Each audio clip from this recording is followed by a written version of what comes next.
As you can see, I've got two simple clips set up and ready. First thing I'm going to do is go to Effects and Presets and search for a motion tile. Add it to the first clip. Set output width to 500, output height to 700. Also check mirror edges. Then select motion tile effect, press Ctrl C to copy it. Select the second clip, press Ctrl V to paste it. After that, right click in the empty space, new null object.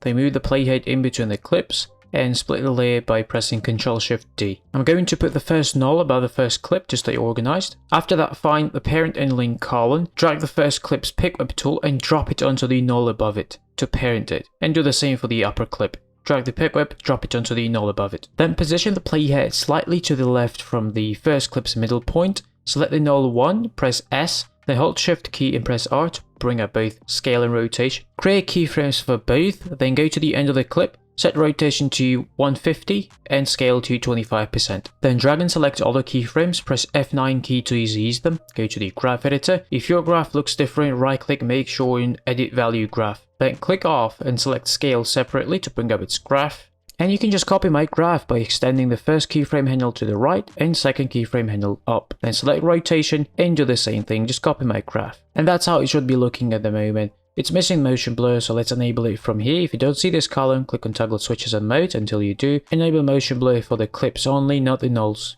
And straight away you'll see the motion blur being applied. Now let's switch to the second clip. Select the null one above the first clip.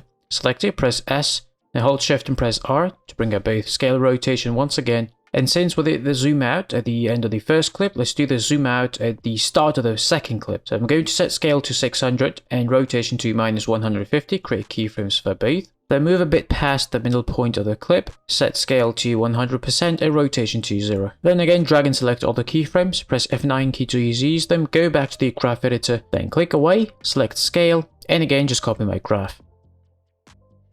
Then select rotation, and again do the same graph.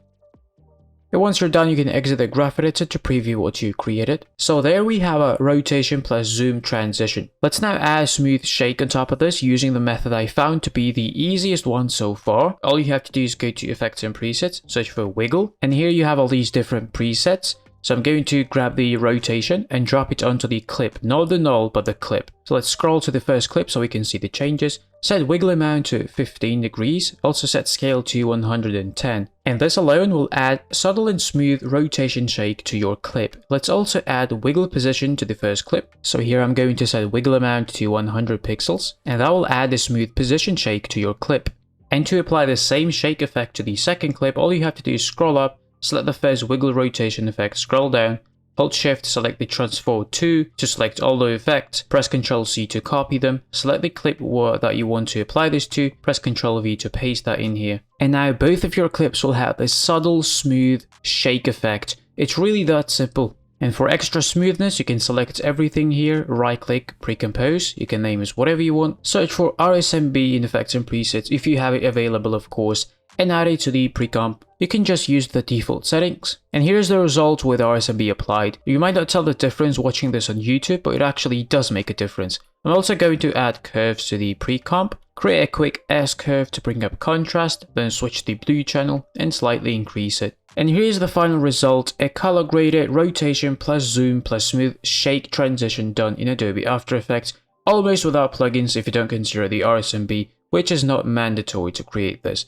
If you enjoyed this quick tutorial and learned something new, please give this video a like. I would really appreciate that. Thank you so much for watching and I'll see you next time. Peace out.